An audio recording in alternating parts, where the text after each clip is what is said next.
Hey guys, welcome to the channel. Today we're going to be talking about the Scythians. And the Scythians were a nomadic tribe which inhabited the Eurasian steppe from around the 7th century BC to the 3rd century BC. Herodotus mentions the Scythians in his histories, and he goes into great detail about their way of life, their culture, even their religious customs, and he even describes how they wage war. So we're going to be taking a look at this one passage where he describes little details about the way the Scythians like to wage war. So let's dive in. The Scythian race has made the cleverest discovery that we know in what is the most important of all human affairs. I do not praise the Scythians in all respects, but in this, the most important, that they have contrived that no one who attacks them can escape, and no one can catch them if they do not want to be found. For when men have no established cities or forts, but are all nomads and mounted archers, not living by tilling the soil, but by raising cattle and carrying their dwellings on wagons, how can they not be invincible and unapproachable?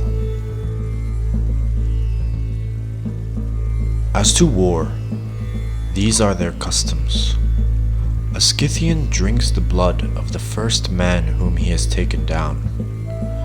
He carries the heads of all whom he has slain in the battle to his king, for if he brings a head, he receives a share of the booty taken, but not otherwise. He scalps the head by making a cut around it by the ears, then grasping the scalp and shaking the head off.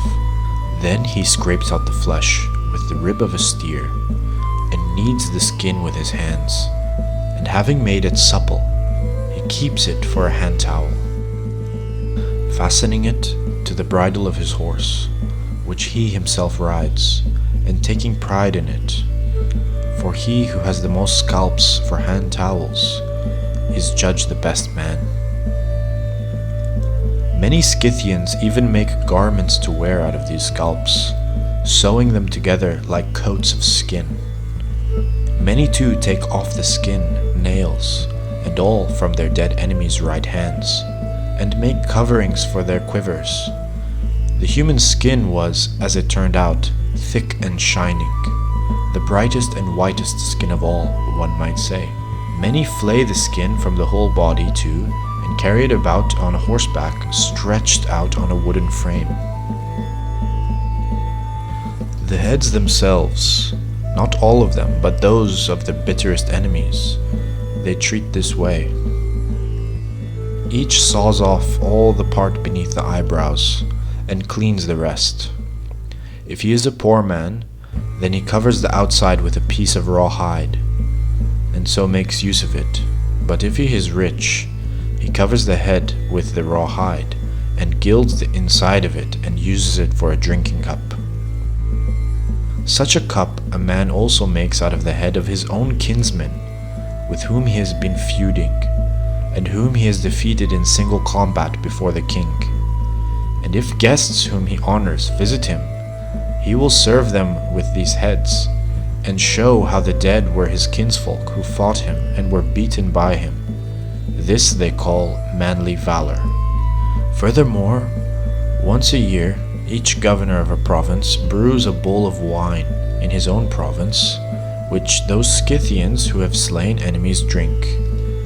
Those who have not achieved this do not taste the wine, but sit apart, dishonored. And this they consider a very great disgrace. But as many as have slain not one, but many enemies, have 2 cups apiece, and drink out of both.